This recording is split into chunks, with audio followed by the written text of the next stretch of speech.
নিউজৰ সমূহ শ্ৰোতা দৰ্শকলে মোৰ অসমীয়া নৱবৰ্ষৰ আৰু ৰঙালী বিহুৰ শুভেচ্ছা প্ৰীতি সম্ভাষণ জনালোঁ। মোৰ সৈতে বিশিষ্ট লেখিকা, সাহিত্যিক তথা সাংবাদিক অনুৰাধা শৰ্মা পূজাৰী বাইদেউ আছে। প্ৰথমতে বাইদেউ আপোনাক ৰঙালী বিহুৰ মই সম্ভাষণ জনালোঁ আৰু আজি বিশেষভাৱে আপোনাৰ ওচৰত আহিবলৈ পাই আমাৰ খুবেই ভাল লাগিছে। এখন ফুলাম গামোচাৰে আপোনাক এই সন্মান জনাব পাই আমি নিজে কৃতজ্ঞ অনুভৱ কৰিছোঁ। বাইদেউ দুটা প্ৰশ্ন আছে আজি আপোনালৈ। প্ৰথমতে অতীতলৈ উভতি যাব বিচাৰিছোঁ, আপোনাৰ শৈশৱলৈ উভতি যাব বিচাৰিছোঁ। শৈশৱত বাইদেউ কেনেদৰে বিহু উদযাপন কৰিছিল ৰঙালী বিহু দিনটো?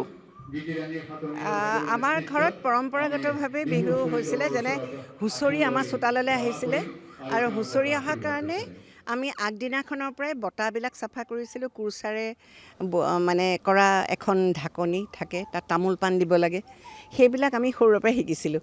জেতুকা বান্ধিছিলোঁ, ৰাতি শুওঁতে জেতুকা বান্ধি শুইছিলোঁ, লগৰবিলাকক গৈ দেখুৱাইছিলোঁ। আৰু আমাৰ ওচৰতে, যিহেতুকে মই যোৰহাট চহৰতে আছিলোঁ, গতিকে যোৰহাট চহৰতে আমাৰ যিখন কাছাৰী ফিল্ডত আমাৰ বিহু হৈছিলে, বিহু সন্মিলন।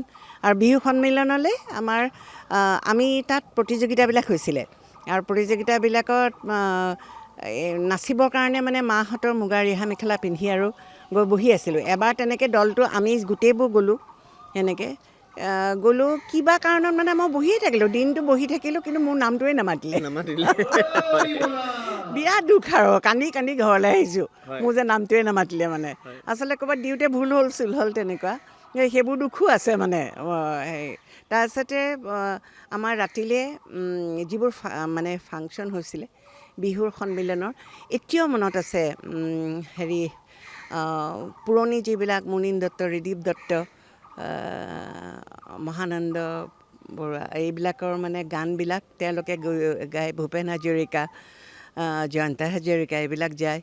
গতিকে সেই মঞ্চ বিহুবিলাকত আমি এবাৰ মনত আছে আৰু তেনেকৈ প্ৰায় তেনেকুৱা আমাৰ বৰষুণ খুব হয় আৰু তেতিয়া টিঙৰ চকী সেই টিঙৰ চকীবিলাক এনেকৈ মূৰত লৈ লৈ আমি বিহুত বোকা গোটেই, তাৰ মাজতে আমি গানবোৰ শুনো আৰু ইমান ভাল ভাল গান আৰু ইমান এটা বেলেগ ধৰণৰ পৰিৱেশ তাত।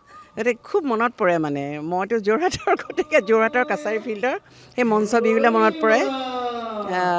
সেই পুৰণি শিল্পীসকলৰ সাধাৰণ যিখিনি বাদ্যযন্ত্ৰ, সেইখিনি লৈ একেবাৰে মানুহ মুতলিয়া কৰি ৰাখে। গতিকে সেইবিলাক মনত পৰে।